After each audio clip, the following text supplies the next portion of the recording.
Calpis? Wait, can you say that again? Calpis. You want me to try Calpis?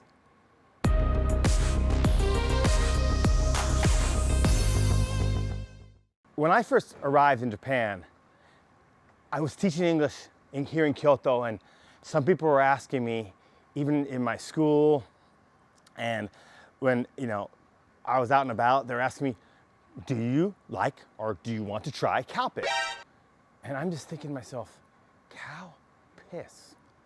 And I was kind of embarrassed by the whole thing because I didn't know how to respond. And I knew, and I'd read the book Culture Shock, and I'd learned a little bit about Japan. I'd studied some Japanese, but I knew that there were some interesting things that Japanese eat. For example, one of the videos we talked about, cod, sperm, pizza. We are talking about cod, sperm, and eggs mixed together. I shit you not. Put cod sperm on pizza, right? So it wasn't beyond my imagination that you could actually drink cow piss. I mean, hey, in America we eat cow, right? And in Japan they eat a lot of intestines of the cow, so it wasn't beyond my imagination. But anyway, so I was kind of embarrassed. I kept my mouth shut.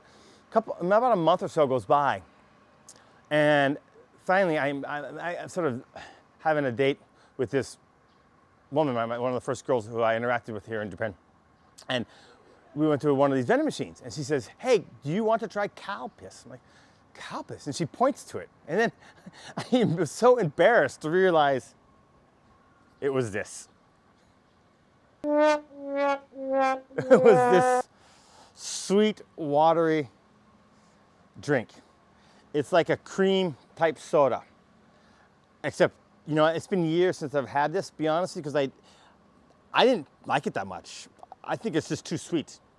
But anyway, I'm gonna, it's funny, as time changes, as you live in Japan all these years, for example, when I first came to Japan, a lot of you guys have probably heard of yakitori, right? Chicken on a stick. Well, I loved it mostly with what they call tare, sauce, right? So the other option is with salt, shio, right? And now that I've been here all this time, over 20 years, I actually prefer shio much better than I prefer tare on yakitori. I guess your taste changed. I become more accustomed to Japanese taste. So now that I've been here all these years, I wonder if I will like this. I have not tried this.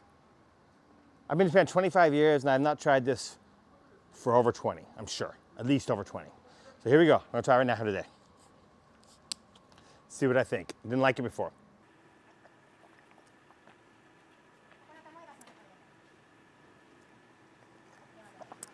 It's okay. It's okay. I mean, I can drink it. It's not particularly good in my opinion, but I'll tell you this, it's extremely, extremely popular. You will find this in every grocery store, every convenience store, and 95% of vending machines. All right, this is Chris from Beers in Japan. If you're liking the content of this channel, please subscribe. It really helps me out. Please like this video. It helps me out, right? If you're enjoying this content, please comment below, make any suggestions or questions you have, and cheers to the next video.